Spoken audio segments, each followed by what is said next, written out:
Branding isn't just a logo, it's a mindset.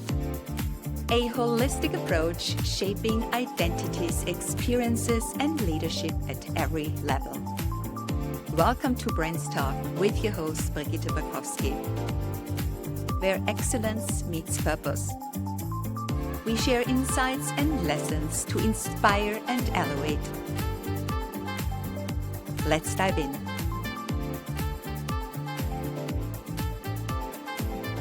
My guest today is Roy Coughlan.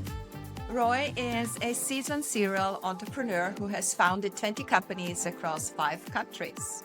Known in the industry as the Podfather, he is a business podcast coach and host who has launched 6 successful podcasts, all ranking in the top 5%, with 4 reaching the coveted top 0.5% globally. Beyond podcasting, Roy co-founded BrainGym.fitness, a platform designed to boost cognitive performance and unlock peak mental potential. He's also the co-founder of VA.world, connecting businesses with exceptional virtual assistants tailored to their unique needs. Welcome, Roy Coughlan, to BrandsTalk. Very much, and I'm looking forward to the conversation. Thank you so much for being here today. I would love to start our conversation today with a question that is rather personal, but I think it's part of your journey and it made you who you are today. You were extremely shy, and now you're confidently running multiple podcasts, such as the Speaking Podcast, the Awakening Podcast, the Meditation Podcast, Learn Polish Podcast, and the Crypto Podcast. And you're also speaking on stages. So what inner shift or practice helped you find your authentic voice, your identity? That's what you truly are. And how did that transformation impact your presence as a brand in terms of personal brand and business brand? I'll explain how shy I was first, because some people say, oh, I'm shy, and there's different levels of shyness. When I was younger, I wouldn't go into the shop, I'd get my friend to do it. When I was 18, that's the age we can drink in Europe. I'd go to the bar with my friends. I wouldn't go up to the bar to order drinks. I was too embarrassed. I'd give my friends, when it was my call, I'd give my friends. And even though I was running big jobs for a mechanical contractor in Ireland, I got promoted up to contracts manager. Even during the meetings, I know there could be 20 people in a room, my voice used to go. I wouldn't sleep the day before. I was very good at my job, but I just did not like the meetings. And then I moved to Poland. I'm 18 years here. I formed loads of companies, as you mentioned on the introduction. So having companies and doing deals was never a problem with me. And what happened is I was doing a lot of real estate, lost it. When the crash happened, I was doing well, but the investors fell apart and it caught up with me. And I saw a lot of corruption. And I went to an event, an A-Fest event with Mind Valley, and it was What's Your Quest? And at that event, I said, all right, I'm going to expose this. But also there was 2 great speakers, Vishen Lakiani and Eric Edmates. And I said, oh, I need to be a good speaker to get my message out. So I came back and I said, I'll join Toastmasters. Being the strong, confident guy, I had to go with my friends because I couldn't go on my own. Went there. They said, oh, this is great.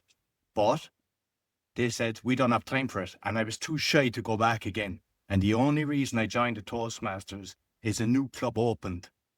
And I said, okay, everyone's going to be new. So I went. They said, hey, do you want to sign up? Yeah, sign me up. Do you want to do a speech next week? Yeah, do a speech next week, which I thought everybody does. And from that, then went back, joined the other club, formed my own club, became a coach of a Finnish club, and basically became a distinguished Toastmaster within 3 years, got into the final of 5 countries, won a load of competitions at different levels, did open mic, TEDx, and did open comedy. And during that journey then got into podcasting. But why it's so important is we tell ourselves a story. My story was, I'm shy, I don't like speaking, till I changed the story. So we have to make sure, don't listen to a story that we're telling ourselves we can change. If I can do that, and I can go on stage and I can speak without being terrified. Because I've even seen professional speakers and they're jittering and walking up the stage and everything. So everybody's got nerves. Sometimes people think they see someone on stage and they think, oh, that person is such a great speaker and they're confident. I have seen people terrified prior to going on. Then they go on and they just switch it on. So everyone has some form of jitters, and just make a decision in your life to overcome it. That's beautiful. I heard about Toastmasters. It's all around the world, and I should visit too. I'll have to try that out too. And yeah, as you say, it's about the narrative, the story that we tell ourselves, since it's about reframing. And I think also when you're putting yourself out there actively, proactively trying to work on your challenges. And I think Toastmasters is a great club to go to and join in order to do when you are shy, when you think you're maybe you're not good enough or worthy, yeah, to help you reframe that narrative. So thank you for sharing that story with us. And just So another let's thing stay on the with Toastmasters yeah, I met a lot of friends that I'm still friends from it. So there's a good social aspect. And sometimes people think, because there's a lot of people that are professional speakers teach you to speak, and they're charging 6K, 10K. Toastmasters is very cheap. I don't know, for 6 months or something, it was $45 dollars. It is very cheap. And there's different ways of actually getting in, and they'd get you a mentor as well. So if you're terrified of going, don't be like me that you don't go, just go. Trust me, there's so much support in there. It's a fantastic place to be. yeah, and I think also you are with like-minded people. There are people that pretty much have the same challenge, and it's a place where you lift each other up. And it's always easier with others than just doing it alone, isn't it? Absolutely. Absolutely. Yeah. All right, then. So you are a podcaster, obviously, with 6 podcasts, successful podcasts. You're deeply immersed in this world. And it's a world of 4.5 million podcasts that are available as of September 2025. And around 480 million people worldwide are listening to podcasts in 2025. These are huge numbers. So, can you share some more latest facts, figures, and global trends that are shaping that industry right now? And tell us a little bit about that and what it means to be among the top 5% podcasts. Because there's so much behind that. And what is the average lifetime of a podcast? How many episodes? How many years? What is it all about podcasting? The statistics is an interesting one because, like, I have heard, that number. And the thing is, with that number, about 4.5 million, people assume that's the current podcasts that are out there. And it's 10 to 15% of that number is active.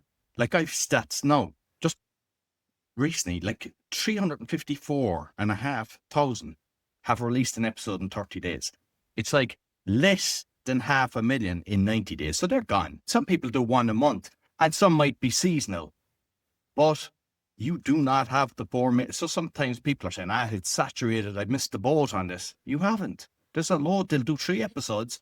They'll realize there's a bit of work involved, and then they just disappear. Or they'll do 10, and there's others that just commit. And I tell people when I'm taking them through, commit to a year. Because if you commit to a year, you're not winging it. You've set it in your mindset. All right, I'm going to do it for a year. And what will happen is you'll meet people and you just connect with. Your life will change. You'll get some information that can help your business or your personal life. And there's so much benefits to podcasting outside of just having the interview and trying to get it out there. So don't, like, the numbers are just, I know some people, they'll do just a YouTube channel. So in theory, you could have channels, but is that really a podcast? Because a podcast is audio as well as video. But that's the most important thing. Don't think that it's saturated. And if you have a message to share or a gift, you can do that and share it with the world. And if you impact one person, I've always said that if I impact one person, it's still worth doing. And you don't know when it's going to land on someone's lap. So, like, even what you're doing with the branding and everything, somebody could be seriously struggling with their business. They listen to an interview with you and it could be exactly what they need. They implement it and their business takes off. They might never write you. They might never give you a thumbs up. They might never acknowledge. They might even forget about it. But you could have saved not only them, but their family and the knock-on effect. And I think it's worth doing it for that. And even sometimes people say, I don't have a skill set. Say the crypto. I understood a bit of crypto. I read a load of books. It was all bamboozled. I was like, not get. But I interview specialists. And I'm asking the questions because I'm curious. And now I understand way more. And I thought it would be mainly for beginners. I had experienced crypto people writing to me saying, I didn't know that. So my curiosity was thinking of things that an experienced crypto person wouldn't. So sometimes you're not just helping beginners, you can be helping all levels. This is interesting. So who should start a podcast and who should not? And because there's so many people starting a podcast, like you mentioned the numbers in a month, 300,000, and then they have 3 episodes out and then they stop it again. So who should start it and why are they stopping after 3 episodes? Is it because it's too stressful? Is it too much work or is it too costly to source it out? So what's the phenomenon of starting it, being out there with 3 episodes or 5 or maybe 10 and then stopping it? So who should start a podcast? In theory, If it's but what you just said there, they're all reasons why people fail. One, people, they don't want to edit and they just say, I'll outsource it. And then they realize, depending on where they go, people can charge a lot of money for that. They might think they don't have the skill set to do it themselves, but the reality is there's a video. You just go onto YouTube and do, I'd like to edit my podcast. This is the system I'm using. Somebody will be there and show you the video. So if you put the time in, you can actually do everything on budget. Regarding costs, there is little things like Zoom, maybe, and Calendly and things like that, but they're not massive amount of money. Equipment-wise, not massive. So once you started, you tend to have the equipment. Usually you'd have the mic, maybe the camera. And I think it's a case of this. A lot of people think I'll make money because they're looking at some of the people and they'll think the downloads on YouTube, I'll make a fortune and all this. And maybe when they start, they see 2 or 3, they assume all their friends and family will come in. And unfortunately, that's not the reality. I remember my brother, it was over a year. I was like, he wasn't. No, he likes the Awakening one and he listens to that. But it's like, you just assume people will. But the reality is, when you have friends that have done something, if it's not relevant to you, yeah, you can follow it. You can give a thumbs up. But you're not necessarily going to listen to something that appeals to you. And how that can hurt you, just even in the YouTube. A lot of people do that. They'll write to all their friends, hey, I've just set up my YouTube channel, please subscribe. And it looks good because you might get, if you have a big circle of friends and contacts, you might get 100 people or whatever. But the problem is when you put out an episode, what happens is there's no engagement because they're not your fans. They're just doing it to help you. So then YouTube and what are other platforms, they go, oh, 0 interaction. We're not showing that to the world. And then you're going, why isn't this growing? And you're better off growing it at 2 or 3 a week of real people because you'll have full engagement. And then they'll go, oh, they're engaged in this. They're commenting. They're watching the full episode. And they'll blast it out to more. And a lot of people make that mistake.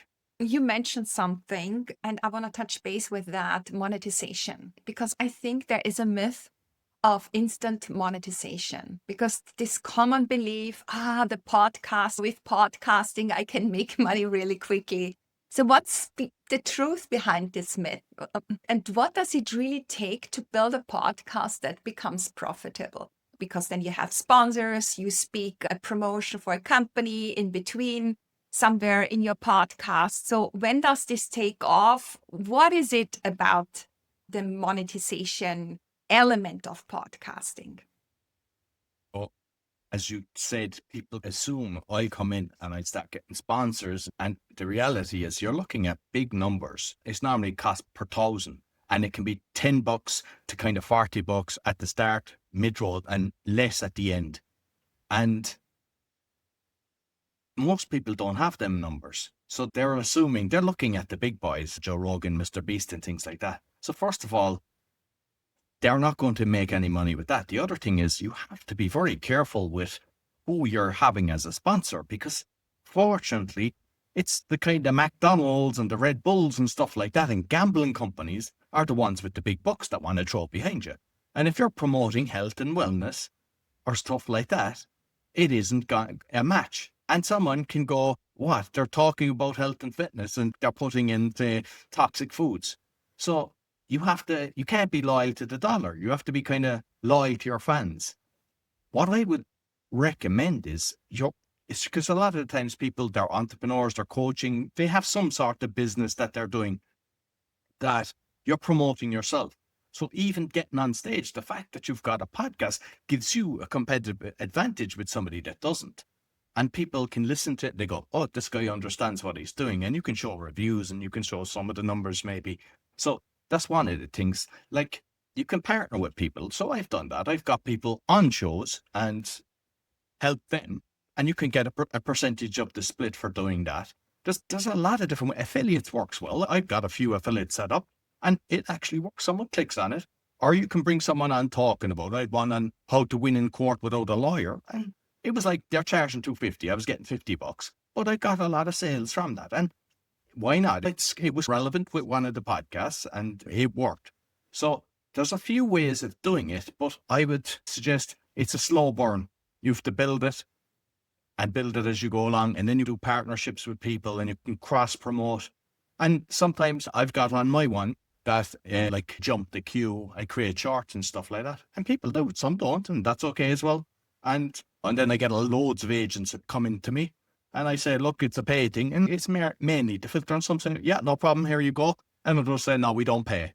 And for me, I have no problem with the list of things to do, but it helps with the cost. So there's ways of doing it, but don't think that you're going to make massive numbers. So for example, the YouTube, my Polish one has 1.4 million views. And when I started monetizing it, after about 500,000, I think I got about $600.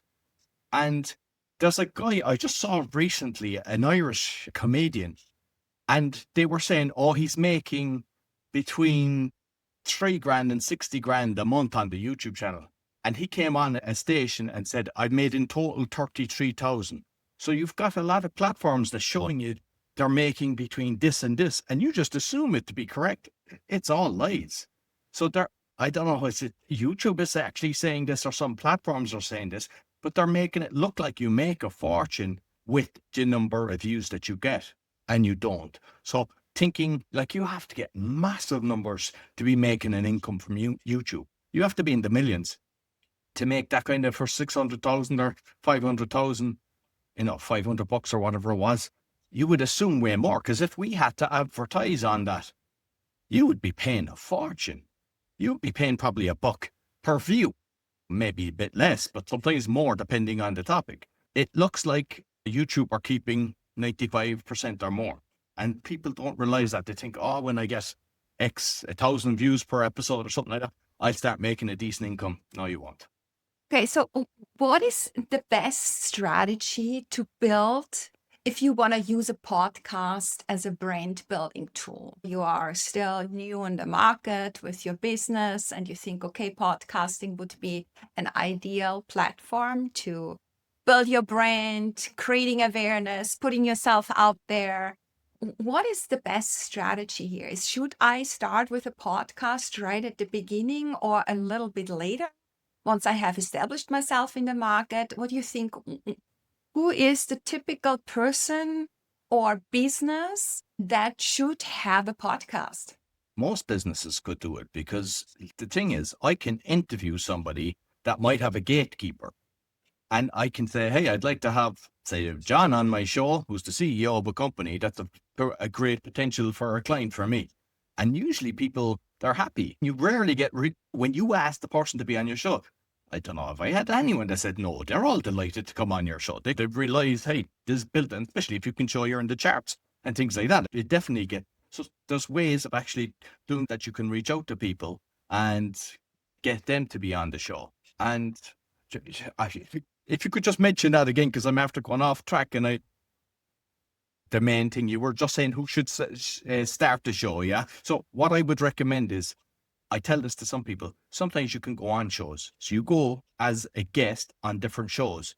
And why that's important is, one, you can talk to the different podcasters, talk about equipment, talk about software, talk about platforms, because anyone that asks me, I never hold back. Whatever they ask you, share, and I'm sure you do the same. And also, what will happen is you learn your stories. So as you're going along, you go, oh, the story is really resonating. And sometimes you just say something, or somebody will ask you something that you normally wouldn't have talked about. And they're fascinated with a certain story. And then you can make sure, one, when you're starting yourself, you get the right equipment, you've got the support of the people that have your back. So when you make a good connection with people, they're the ones that will give you the thumbs up, and they'll actually write a comment because they realize what it's like starting out. But you'll also be able to perfect your stories. And also what happens is, we're not competing with each other. Some industries, but podcasters don't. We're there to support each other. Like, we recommend guests. We did go, hey, you should have this guest. And it's all about support, or, hey, you should use this platform. There is times that people reach out to me and they're just asking. And for me, they're gone. But there's so many times that I've often helped people, and something new will come out. I mightn't have heard it. And straight away, they're thinking of me and they're writing to me and go, hey, I just came across this and it could be fantastic. And you're ahead of the curve with this. So it's kind of a given community. Obviously, like every industry, there's always takers, but majority of them are out to help each other, lift each other up. And you can start, it's not hard. And whatever industry you're in, you can find a niche in that. There's so many different sections. So you're not competing with the comedians or whatever. You just find that sector and then just use your marketing to get into them sectors. It's just such a big industry, but also a small world, because people get to know each other. It's really interesting how that works and how you can support each other with being a guest on their show and vice versa. And I think it's a snowballing at the end of the day, and you're growing into that whole industry. Speaking about social media, you already touched that with YouTube. And my question now is, what is your advice, or the best advice for using platforms like YouTube, platforms like Apple Podcasts, Spotify, but also LinkedIn or Instagram? Where should we promote? Where do we have to be? How can we best grow a podcast audience and build a recognizable audio brand? And especially when it comes to YouTube, podcasting is more audio because people are listening on the go. How does that go along with YouTube? Yeah. So, Social media. What's yeah, your best advice? well, first of all, for those that might know, when you actually create the podcast, you have an RSS feed, and that's your unique code. And then some platforms will actually put it out to Apple, Spotify, and a lot of the other ones. Others you manually do, but you just do it once. So you go into, say, iHeartRadio, hit the link, you get an email confirmation proving it's you. And then every time you upload an episode, it goes out to all these places. You can even do it to YouTube. So I can have it set up that it goes out the audio version of YouTube, not the video version. But when I'm putting up, say, my recorded video on Spotify, that goes out both audio and video. So whether a person wants to listen via audio or video, I watch most of the mine on Spotify by 2-speed. So that's my kind of format. Regarding the YouTube, they're geared for it. So you can have a playlist. So if you have different things on your YouTube and you want to separate it, sometimes people go, I'll create another channel and I create this. That becomes a bit of a work, but you can have a playlist. So you can have, just say you're doing technology and you're doing technology videos. You can also have your podcast and people will see it and have the playlist for the podcast. So when they go into that, they will see it. Sometimes, like we stick with the video one first. I use Rumble and BitChute. I get good views. Might say Awakening it's close to 500,000 on that, the total views on that. And it's got the followers and it gets the engagement, and it seems to work for that. I've tried Odyssey. I've tried a few other ones. They didn't work, but I come across other people. So you have to play around with it. At one stage, I used, 10 or more. And it takes time. Like, you can't really, there is software, but I think you get hurt when you're using the software that blasts it out to all of them, because they know that you're doing that and they like to be unique. What I would say is, don't take on too much. Start off with the YouTube, obviously, that's the big one, and start building.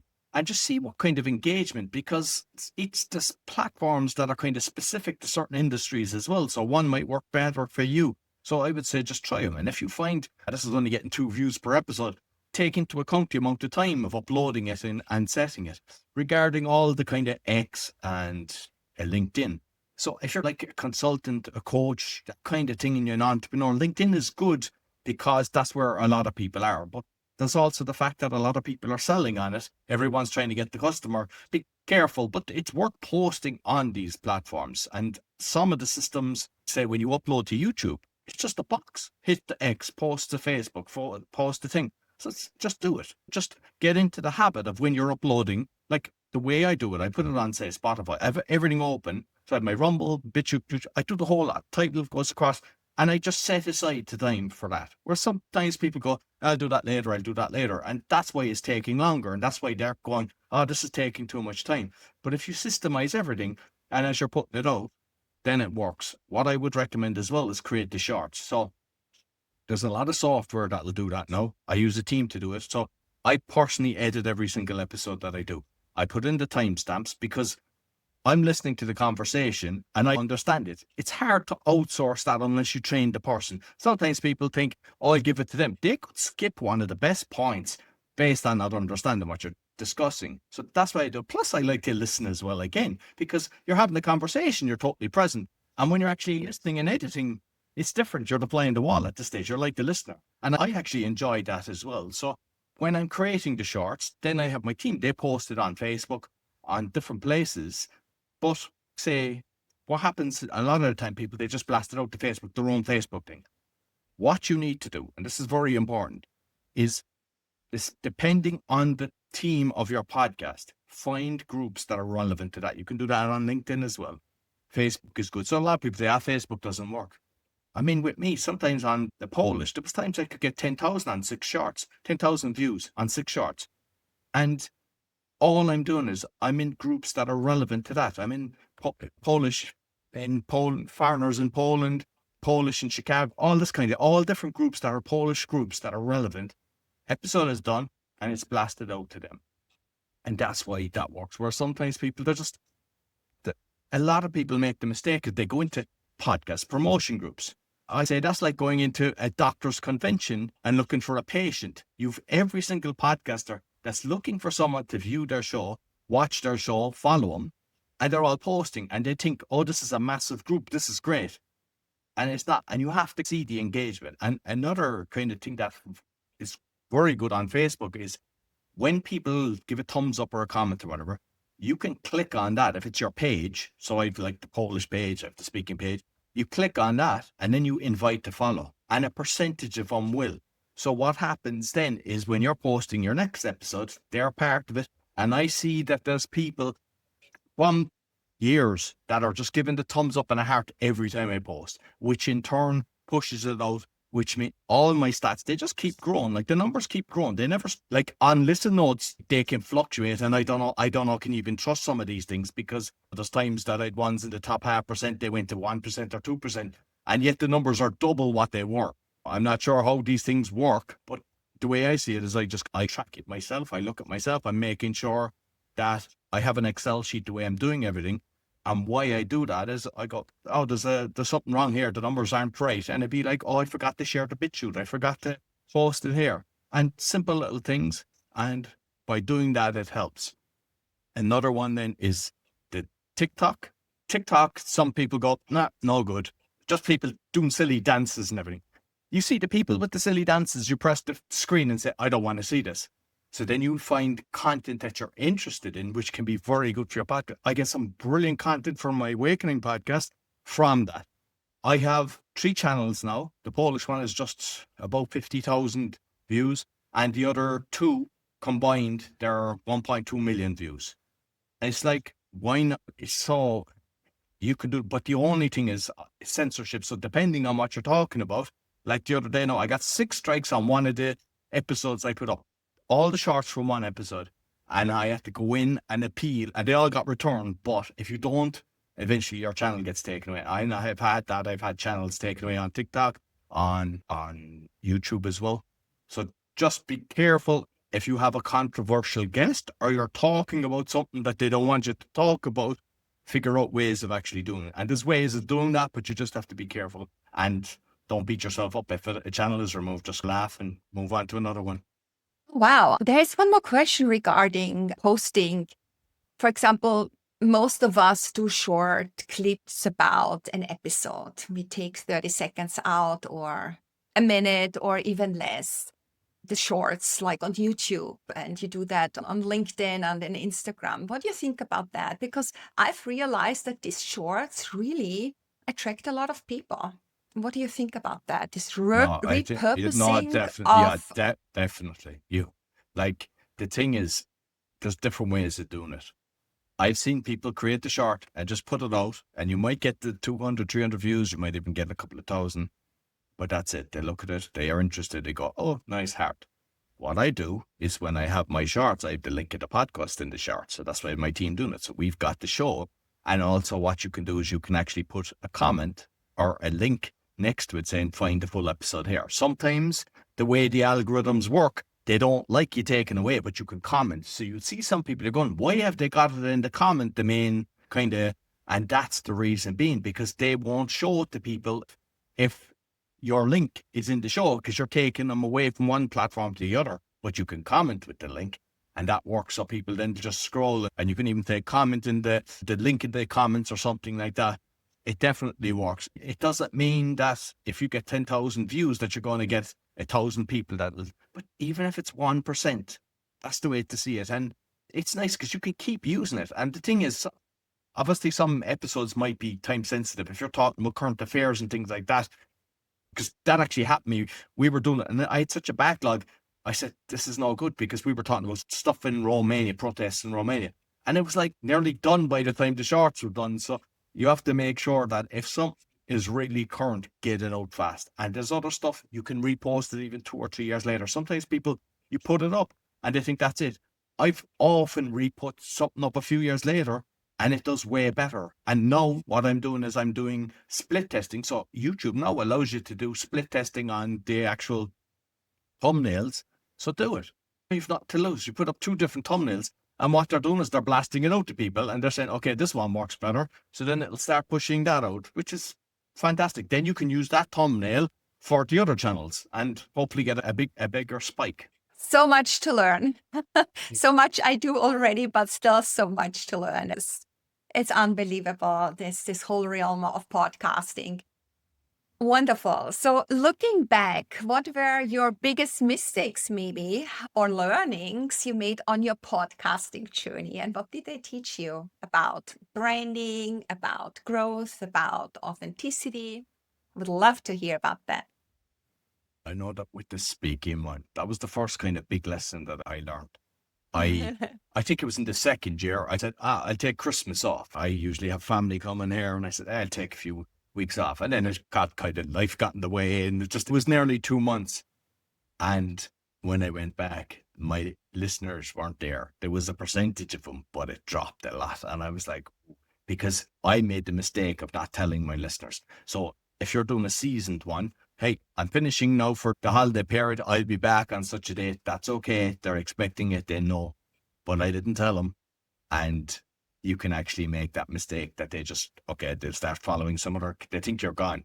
And just be careful of doing that. And I suppose with the Polish one, when I did that first, I never thought it'd be that successful. It's got over 3 million views between the audio and the video.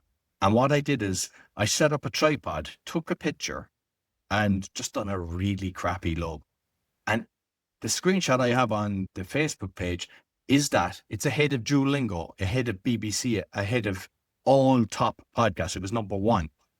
And then I went away later and created a really fantastic graphic.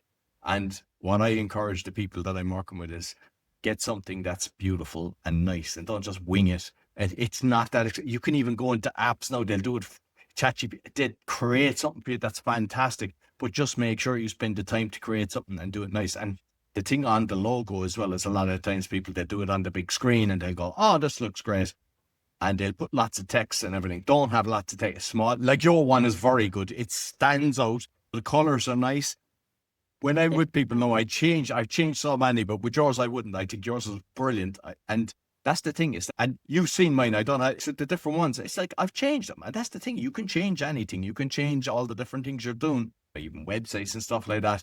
And there'll be times you have different lighting or the mic, or you go back and, for example, sometimes just when you're changing software, the microphone changes and you could be on the camera mic without even realizing it. No, I test it. I even to this day, when I'm going in, I check. Even today, I went in and just checked, and I had to move it because it was after going into the camera one.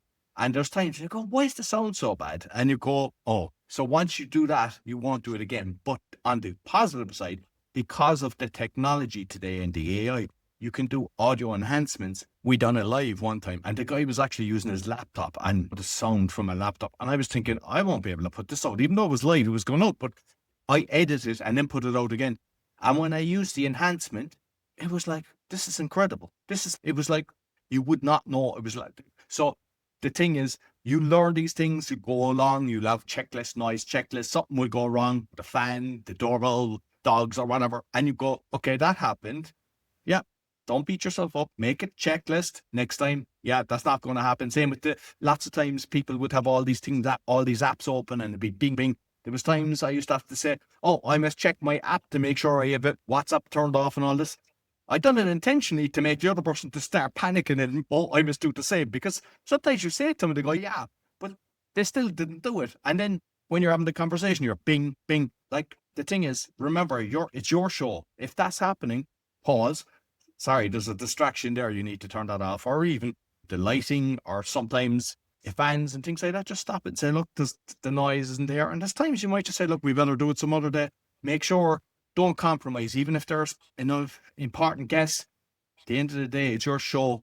Try to make the quality as good as you can, because everyone's looking for the secret sauce, the marketing, you have to do everything. But the most important thing is, if you've good sound and a good conversation, like, you've prepared today, you're asking very good questions. I've been on shows where people go, and what did we say we talk about? And they're winging it. And when you wing it, the listener know you're winging it. And they're not really going to share an episode that's winged. But when you're having a decent conversation, you go, oh, that's good. My friend, whatever, likes podcasting or is into branding and stuff like that, and they'll send it. But they'll also come back. And it comes from both sides, both the guest and the host. And some people do it very well, and others, they don't. They just turn up. And if you're going to start podcasting, don't just turn up. Turn up with conviction and create the preparation that you expect from other people as well. And that way, you're having a good show that will just grow and grow. And I think that's how you get a successful show. Thank you for that. Also, when it comes to technology, so much has evolved over the last 5 years. I've started in 2020 during COVID because I didn't know. So how do I get myself out there, create awareness in the market? And then it was really hard to learn all this podcasting technology with the programs the few programs that were out there. And now has been so much change, but still, since all these platforms are in the beta version, you never know what's going to come. You have all this AI and the studio sound, but sometimes, yeah, things happen. There are software glitches and here and there, and with the uploading and the internet connection. So you're doing your best, but it still can happen that the sound is not great, or the video and the audio doesn't go together, is not aligned. I had things coming up. You won't believe that these things are happening, but you try to make the best out of it. Yeah. All right. There's That was a new one that I only found out in the last few days. Netflix are partnering with Spotify, so they're going to be putting the podcast. But I'd say at the start, it's probably going to be all the big boys, but eventually, because I know I watch on video or on YouTube, I prefer to be downstairs on a big screen watching the podcast than on a computer. I want to stay away from the computer. So that's a good thing. And maybe you have to apply or something like that. But the fact that even I listen to Patrick Bet David or whatever, the fact that I could actually go in and watch downstairs on the TV is a good thing. So that's something that's moving in the right direction for podcasters. So what are other things or trends you do foresee when it comes to shaping podcasting, but also of how brands use it to connect, to inspire, to influence others, their crowd? And so what do you see, let's say, in 3 to 5 years from now? It's hard to know what's going on. I think you just have to kind of keep your finger on the pulse. Like I saw something there about Yeah. iHeartRadio, and they're in serious debt. They could disappear. Someone might come in and buy them, but like sometimes people use one platform and that's their golden egg. And if it breaks, so that's why it's worth being on a few different places and to know what's happening. Because, like, for example, I was writing books and I was using Fast Pencil, and it was around for, I don't know, 10 years. I'd done one, and I had about 8 books in the pipeline. I was using my podcast contents and I was using Otter AI to take the transcripts going through it, and it disappeared. And I tried for ages to get the content, and shame on me for not backing it up. But the fact that it was around for about 10 years, I didn't think that could happen. And from that moment, it's like I back up everything. Like every podcast, even though I upload it, I have it saved at different drives. I have a friend, his show was taking off and he didn't. And it's like he had it on Spotify and they wouldn't give him the RSS feed. They just took him off. No strikes, no nothing. You don't want that to happen. You need to control all the different things. And the same with lists. Sometimes you can download your lists and your subscribers and stuff like that. Other times you can't. But when you can, try to do it even quarterly, monthly if you can, that you're after the list. And if someone takes you off, you can then just write them on an email and say, hey, I'm now on BitChute, I'm now wherever. But make sure that you're protecting your followers. Thank you so much. That's good advice. Great. All right, then, before we wrap up, Roy, I'd love to end with a fun, rapid fire session. And are you ready? I'm starting with the Yes, first one. indeed. All right. So, mindset, what comes up? You're in control. You're the bus driver. Don't let distractions come in. If you find that your mind is going all over the place, practice meditation, practice breath work. But the thing is, don't just say, that's who I am. My mind goes all over the place. Sometimes people say, oh, I need 2 years or 2 hours to meditate. No, you can 1 minute. Just take a breath. And that's what mindset. And then you become totally present. Perfect. Authenticity. Be the person that you want the world to be. When I see something wrong, I do not tolerate it. And even just the other day, I was with my son shopping. And as I was shopping, the lady looked into the trolley to check were we robbing. So I don't like that. And I just shook my head like that. And she was, what's wrong? I said, I don't like that. You don't do it. So then she told my son, my youngest child, he's 11, take a piece of paper here. And the paper said, smile instead of shaking your head. And I was like, that is so bad.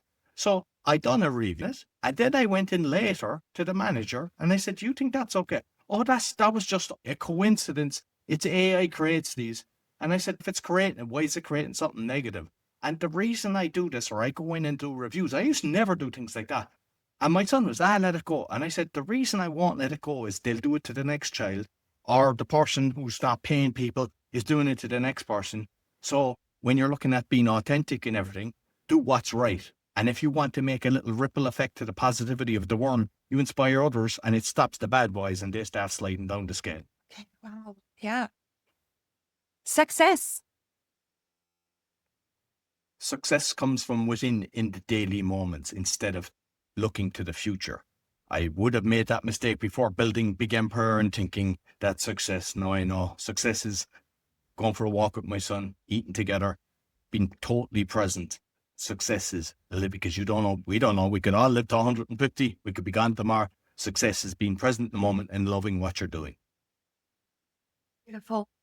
Podcast. Listen, do, and enjoy. And because you can learn so much from a show. So what I would say is, like, instead of watching CNN, BBC, and all these different things, you can get a lot of good information from people, ask for recommendations, and you can speed it up. But the beauty is you don't have to watch a show at a certain time. You can watch it when it's good for you. So double dip. When you're earning, and listen to a podcast. If you're going for a walk, you can listen to a podcast. If you're cooking, you can listen to a podcast. Yeah. And what does a brand mean to you? Why is branding important or not? It's important because everybody's watching. And even if they're not commenting or anything, they're all looking at what you're doing. So I've went with the Podfather. It's a kind of branding thing, but it's also me as the person. And I know that every single thing I'm doing, and I think it's important as well, because sometimes people are sharing silly things and they're out and they're drinking. Remember, you're judged constantly. So when you're branding, you're constantly, if you're under the image, if you're the podcaster or you're the author, you're the entrepreneur, you can't take one hat, the silly me or the doing something bad, and then come back and try to be the professional. Just remember, people are looking constantly. They mightn't be commenting, they mightn't be writing, but they're judging you. And that's what I would say the branding is. Good. And yeah, that's basically it. Roy, where can listeners find you, get in touch with you, ask to be on your show? So they'll find the 6 shows on roycoughlan.com. I have a school group, so I've started a school group just this month, which is for podcasters, school.com/podfather. And I've a load of courses and different things on that for existing or those looking to start. And I'm doing like Q&A sessions weekly and everything. So that's a kind of community to cater for different budgets. And if they're looking for virtual assistants, go to va.org. And thank you very much for a beautiful conversation. Yeah, Roy, thank you so much for being my guest today on BrandsTalk and this beautiful conversation about podcasting. Yeah, as a modern brand building tool, and whether it's a hype or reality. So let's see where the future takes us. And I'm sure you're going to play a huge role. Thank you so much for being my guest today. It was a pleasure having you. Thank you very much. And I would just like the listeners to make sure they give you a 5-star rating, a review, and a comment, because you might be listening and watching and thinking, oh, that's grand. When you do that, you really help more people will see it. So please do that if you enjoy this conversation. Love that. Support that. Thank you so much.